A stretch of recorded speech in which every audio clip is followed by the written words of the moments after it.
Bismillahirrahmanirrahim. Assalamualaikum warahmatullahi wabarakatuh.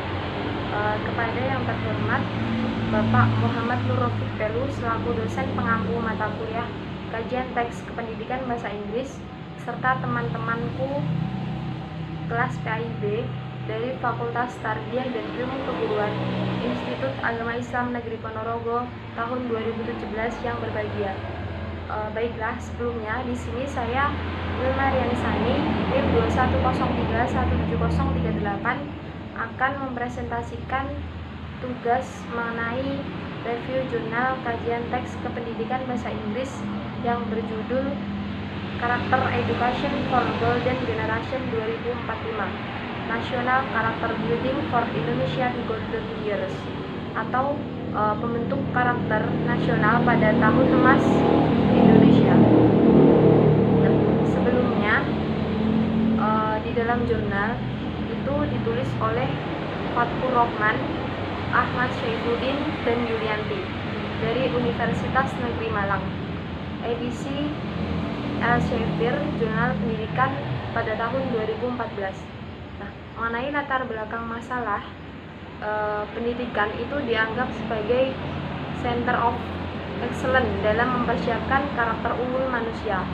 Keyakinan ini itu mendorong setiap orang untuk siap menghadapi tantangan global. Keyakinan ini pula yang menjadi landasan dasar bagi dunia untuk mengatakan bahwa Indonesia akan menjadi bangsa yang sangat kuat di dalam segala bidang pada tahun 2045 atau 100 tahun setelah kemerdekaannya.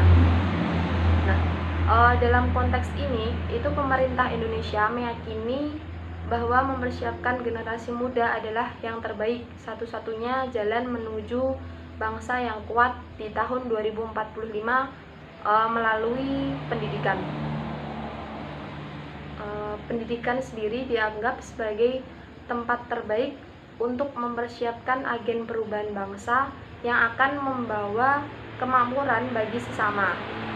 Nah, lembaga pendidikan sendiri itu bukan lagi sebagai tempat transfer ilmu, melainkan sebagai wadah pembentukan sikap, perilaku, karakter, dan juga kepemimpinan pemuda.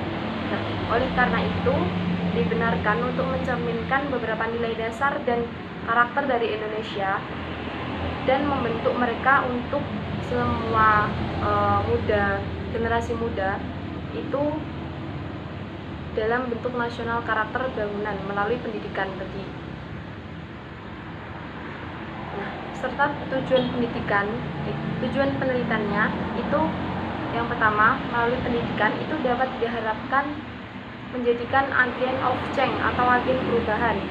Nah, pemerintah melalui Kementerian Pendidikan dan Kebudayaan itu telah mengeluarkan kebijakan untuk membuka akses pendidikan seluas-luasnya.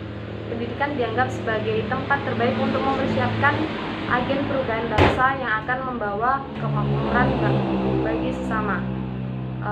Lembaga pendidikan sendiri itu bukan sebagai tempat transfer ilmu saja atau sebagai tempat transfer ilmu pengetahuan, tetapi juga sebagai wadah pembentuk sikap, perilaku, karakter, dan juga kepemimpinan pemuda. Selanjutnya, yang ketiga adalah landasan teori. Dalam jurnal disebutkan ada 2 teori. Sebenarnya ada banyak teori, tapi saya cantumkan 2. Yang pertama, menurut Cronbach pada tahun 1977 itu mengatakan bahwasannya karakter adalah aspek kepribadian, keyakinan, perasaan, dan tindakan terkait mengubah karakter berarti menata ulang mengenai kepribadian tadi. Nah, selanjutnya ada landasan teori yang kedua menurut Licona itu pada tahun 1992. Karakter itu dibagi dalam 3 elemen. Yang pertama mengenai pengetahuan pengetahuan moral, yang kedua perasaan moral, dan yang ketiga adalah tindakan moral. Nah, berdasarkan 3 unsur seseorang itu dianggap memiliki karakter yang baik jika mereka tahu tentang yang baik, hal-hal moral yang baik, memiliki minat terhadap hal yang baik, bermoral, dan melakukan hal-hal yang positif. Nah, selanjutnya ada metode penelitian. Metode penelitian di dalam jurnal itu menggunakan penelitian kualitatif, penelitian yang bersifat deskriptif, yang artinya penelitiannya itu dijelaskan atau dipaparkan, dan cenderung menggunakan analisis. Nah, selanjutnya subjek penelitiannya itu subjek penelitiannya adalah siswa sebagai penerus generasi muda pada generasi emas. Nah, alat ukur penelitiannya tadi itu berupa alat ukur penelitian berupa observasi, wawancara, instrumen angket, dan studi dokumen. Selanjutnya, teknik pengumpulan itu dilakukan dengan observasi, wawancara, workshop, dan studi dokumen. Selanjutnya ada teknik analisis data. Nah, teknik analisis data itu dilakukan secara kualitatif yang diperoleh dari observasi dan wawancara tadi. Dalam menganalisis data kualitatif itu digunakan 4 langkah. Yang pertama, membaca terlebih dahulu, dan yang kedua, mendeskripsikan apa yang terjadi di lapangan, dan yang ketiga, mengklasifikasikan, dan yang keempat, menginterpretasikan data penelitian. Nah, selanjutnya hasil penelitian jurnal itu sebagai unsur penting yang menentukan kekuatan bangsa. Karakter bangsa harus ditanamkan atau dituangkan kepada generasi muda. Generasi muda adalah pemilik serta sebagai agen of change atau sebagai generasi penerus bangsa. Nah, selanjutnya pendidikan karakter itu bukanlah program baru. Jadi itu telah menjadi bagian dari kehidupan manusia sejak berabad-abad. Memang pendidikan sendiri itu merupakan media untuk menggapai ilmu dan kearifan untuk menjalani kehidupan serta menciptakan kehidupan yang prima bagi manusia. Nah, terkait pendidikan karakter sendiri, itu istilah pendidikan disebut sebagai proses mengumpulkan pengetahuan, sikap, dan tindakan yang baik. Oleh karena itu, konsep pendidikan karakter itu dibagi menjadi 4. Yang pertama, karakter tidak diajarkan tetapi merupakan pembinaan kebiasaan. Misalnya, menginternalisasi nilai-nilai, memilih pilihan yang baik, melakukannya sebagai kebiasaan, dan memberi contoh atau tauladan. Yang kedua, mendidik karakter kepada remaja harus melibatkan situasi dan kondisi remaja.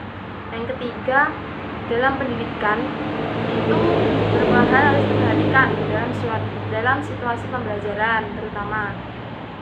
Terus yang keempat ada pendidikan karakter adalah proses yang tidak pernah berakhir. Jadi pendidikan karakter itu selalu ada di dalam setiap proses belajar mengajar. Nah,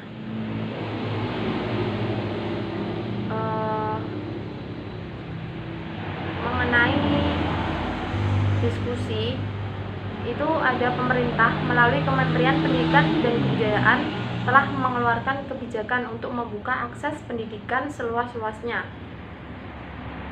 Nah, beberapa tindakan yang dilakukan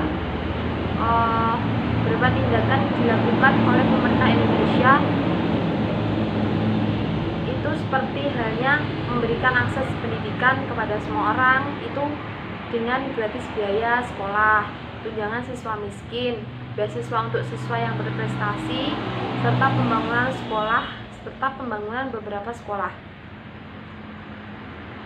Selain itu, pemerintah juga mendirikan sekolah menengah atas atau universal, sehingga pada tahun 2020 diharapkan 97% masyarakat Indonesia itu memiliki minimal ijazah sekolah menengah atas. Nah, ada dalam peningkatan kualitas pendidikan itu Menteri Pendidikan dan Kebudayaan itu menyatakan bahwa ada 4 aspek terpenting yang harus diperhatikan dalam pendidikan dan kebudayaan, yaitu seperti yang pertama, memperkuat kemampuan akademik dengan logika dan kejujuran. Yang kedua, memupuk rasa nasionalisme. Yang ketiga, memupuk perhatian, toleransi, serta rasa hormat. Dan yang keempat, menumbuhkan nilai-nilai demokrasi. Yang kelima, penegakan hukum. Jadi tidak hanya menerapkan semua unsur karakter dalam dunia pendidikan tadi. Jadi mimpi Indonesia di tahun 2045 itu bukan lagi mimpi, itu akan menjadi sebuah kenyataan apabila pendidikan karakter tadi, prinsip-prinsip pendidikan karakter tadi diterapkan di dalam Indonesia atau diterapkan kepada generasi muda di Indonesia. Nah, selanjutnya mengenai kolom komentar itu, yang pertama mengenai kelebihan jurnal itu sistematika. Yang pertama mengenai kelebihan jurnal itu ada sistematika dalam penulisan jurnal sudah memaparkan secara jelas. Yang kedua, mengenai kata-kata yang digunakan dalam penulisan jurnal itu sudah bersifat baku, menggunakan kata, kalimat, dan bahasa yang mudah dipahami oleh si pembaca. Yang ketiga, pembahasan pada jurnal itu sudah dijelaskan secara rinci mengenai prinsip serta teknik-teknik yang diharapkan mampu membawa pendidikan sebagai wadah untuk mengoptimalkan pendidikan karakter itu sendiri. Nah, terkait tadi kan terkait kelebihannya, sekarang terkait kekurangan dari jurnal itu, terkait identitas jurnal itu jadi kurang lengkap, seperti tidak terdapat volume dan nomor jurnal. Itu mungkin dari saya, kurang lebihnya mohon maaf. Terima kasih. Wassalamualaikum warahmatullahi wabarakatuh.